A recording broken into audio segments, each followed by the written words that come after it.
What's up, everybody? This is Carl from Techful Goodies, and I wanted to do a follow-up to one of my TEMU unboxings on this Android tablet right here. So in my latest TEMU unboxing, I had a chance to open up this Android tablet and try it out.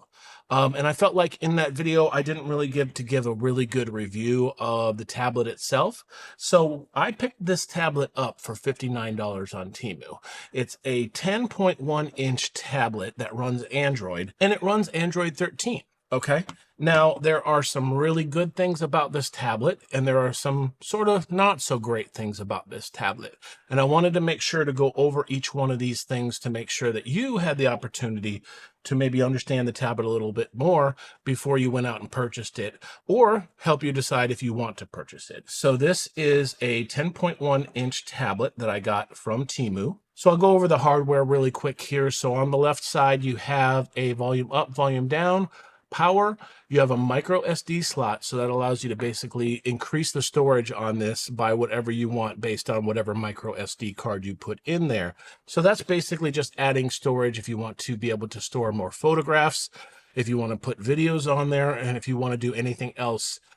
You can install applications to a micro SD card and run it from there, because when I go over the specs in a little bit, you'll understand that this doesn't have a lot of internal storage, but depending on what your usage is and what you're going to use it for, it might work. Also, it does have USB-C charging on the side here, which is really nice. It does have dual set of speakers on the bottom here. One thing I noticed here is that I still have this peely thing on the back. Very nice. It does have a front camera right here hidden kind of in the bezel itself. And it also does have a back camera. And again, I almost forgot to mention that on the top, it does have a headphone jack for those that want to be able to use a wired headphone. So as far as the internal specs for this tablet itself, it has 2 megabytes of RAM. So that's super duper low in general for a device like this. So one of the things that I noticed with this tablet when I first used it was that since it does have only 2 megabytes of RAM, when you're doing something like browsing on Chrome browser here, you will find that it does have a little bit of hard time keeping up with what you're doing because it is trying to load things in and out of memory. But being on like the mobile site here in Chrome, you can see that as I'm scrolling down, you might see a little bit of latency or a little bit of jittering, but it's not too bad. But what I was thinking when I first tried this out was, this isn't a very good tablet. I'm not able to watch videos on it, or, it's a little bit jumpy when I'm using Chrome. But what I realized was when I was trying to play videos on this through the Chrome browser, that's not the way to go. I wouldn't do that on my iPad. If I was on my iPad, I would just go into the YouTube app and watch it there. So that means that what I want to do is go ahead and use the dedicated YouTube app.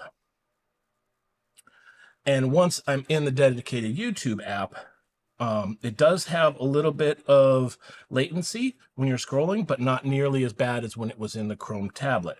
Okay, so you will have a little bit of jumpiness. It's not going to be as smooth as one of those name brand tablets, but for $59, you get a lot of sort of value for that money. Okay, so if I do come in here and click on this Mr. Who's the Boss. 2 years working on this setup right here. I've gone through about 50 different products. I've injured myself many times using bad ones, but through constant refinements, I think we've got to the stage now where this is the most productive, you can see that it actually plays perfectly. So it really depends on what the usage is that you're planning to use for this tablet. And again, what I'm trying to do is give you the pros and cons to figure out if this is something you want to buy. I mean, I would absolutely pick something up like this for younger kids to be able to watch videos, even for older kids, or even myself to watch videos. I could take this very small, very lightweight tablet on a plane and watch videos. And I do like the fact that it does have that headphone jack right here. So I can use wired headphones if I want, instead of having to use Bluetooth headphones or whatever. It just gives me that flexibility. And now a couple people have asked me specifically about viruses.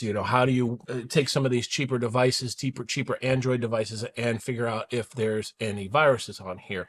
Typically, and I'm just saying typically, when you get a virus on a tablet or on a computer or something like that, you'll start to see a little bit of odd things going on with the tablet. You might start to see pop-ups. Your tablet might get really, really hot for no reason when something's not running. And that sort of indicates that there's something going on in the background. Now, The good thing about the Google Play Store is that they do have a sort of malware tester to make sure that the apps that you have on your machine are safe. So you can literally go up to the settings here. And again, you can see a little bit of latency when I am clicking some of the things on the screen. So it gives you an idea of how responsive the display is. But you can go down to Play Protect here. And what that does is you can hit scan. And that'll actually scan your whole device for any sort of malicious applications. Now, that's not going to get anything that's embedded in the root operating system. That's not something that I was able to figure out how to scan for, but so far I haven't had any strange behavior with the tablet itself. And again, I've been using it here for about a week just to try it out. It has a 5,000 milliamp hour battery. Well, now what's that supposed to mean is generally you should get about 8 hours of video watching. I would only expect, I usually, whenever the company gives those specs, I go about half of it. So you might get 4 or 5 hours of video watching. I haven't tried it out yet, but that's pretty decent for sort of a budget tablet like this. It does have a 10.1 inch screen with a 1280 by 800 resolution. So it's not full HD, but it's close enough for a small screen like this. I don't think you need full HD. I think the videos that I've been watching have worked out great. It has a quad-core 1.6 gigahertz processor in it. It is running Android 13, which is the latest operating system for Android. And I believe the front camera here is 2 megapixels and the back camera here is 5. Let's go ahead and test this out. And this time I will put an image of what I'm picking up on the screen here. So this is me, selfie. And then I'll flip it around. And we will take a picture of Mr. Rooster right here. And I will show these up on the screen so you can see what kind of quality you get from the camera. But in general, for a $59 tablet, and by the way, I did notice that when I looked on TEMU, it was $6 more. So it went from $59.99 to $66.99. So $6 more. I know that they have sales all the time, so you can wait to save that $6 if you'd like, or you can pick it up. So I'm going to download a couple games here and we'll try those out. Another thing that I did say in my TEMU unboxing haul was that the Wi-Fi on this is only the 2.4 gigahertz band. It does not support the 5 gigahertz band. All right, so I grabbed a couple games. I grabbed a game called Golf Rival here. And then I also grabbed a driving sort of simulator game so we can try it out. Now, my assumption is it's going to have a little bit of difficulty with games. I'm not expecting a lot on this. I haven't tried it yet. I don't play a lot of tablet games. This is just for us to be able to try it out and see how fast something like this runs on a sort of budget tablet like this.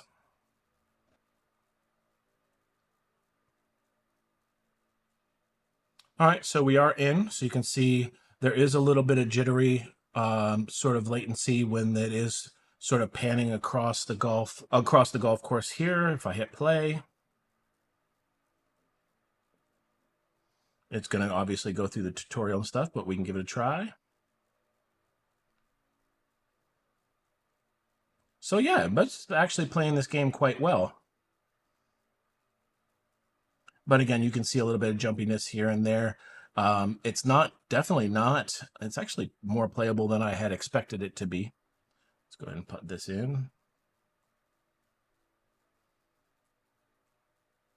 So we can see here going from this particular hole, which is a tutorial hole in general, going on to the next one. We're going to load this up here, see how long this takes.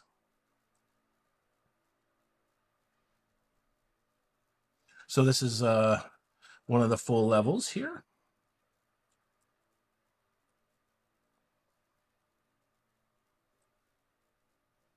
And this is actually playing online, I guess. I'm playing against an opponent here, so let's see how this goes. So sort of going across my network and actually watching this person play, whether or not it's a real person or not, or this is just sort of simulated, I don't know. But yeah, so far it's pretty smooth. I'm not sure how well it translates on the camera here, but it is pretty smooth. I will hit one more shot, and then I'll sort of disconnect and we'll try out the driving game, which might be a little bit more intensive on this device itself.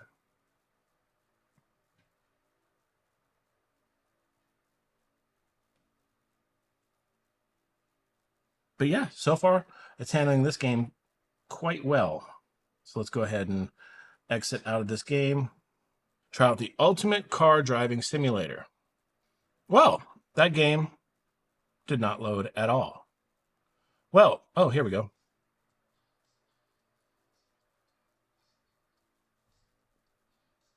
All right, so that took a little while to load. At first I thought it was crashed and it wouldn't even load at all. But let's go ahead and drive this. Let's see how well it works. Free drive. Man, I really thought that wasn't going to load at all and was going to have to say, hey, this tablet won't play some games. But it looks like this one's loading up. Again, with 2 gigs of memory, you're not expecting blazing loading speeds. So it depends on what you're going to try to play. If you play some of the higher requirement games, it's not going to work as good. So let's go ahead and give this a try.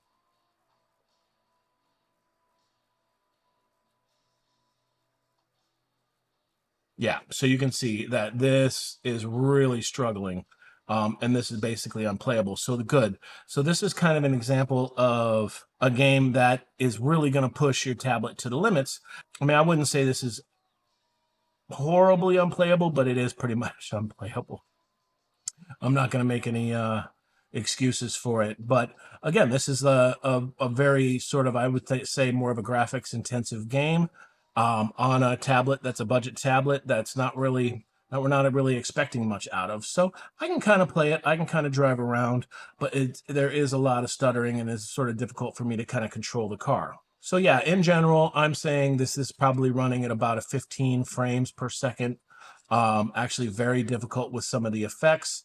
I haven't looked to see if we can turn this down, but it looks like this is kind of an unplayable game. So that's good because it gives us an opportunity to see on a budget tablet like this what kind of response we're going to get from a game that has a lot more sort of graphics intensity and a lot more requirements from the system that it's playing on. So that is a really good example of kind of like a game that's not going to play too well. And that's not unexpected with this tablet. As a budget tablet, I wanted to make sure that we went ahead and tested everything to see, you know, exactly what we could expect if we have this device and we're able to use it. If I'm using it to watch videos on, to maybe browse the web every once in a while, to play some very simple games like the golf game worked just perfectly fine. But I'm not expecting to play high-end games on this. Again, I'm not trying to sell this tablet to anyone, but I felt like it was important to give this follow-up review to make sure that you understood exactly what this tablet is capable of, what situations it might work perfectly in, and what situations it won't work good in. If you're interested in looking at something like this, I'll leave the direct link down below so you can get this exact one if you're interested. Either way, I'd appreciate a like. If you like this kind of content, I'd love you to subscribe. I'd love to see you back. But until next time, this is Carl from Tech for Goodies, and I'm out.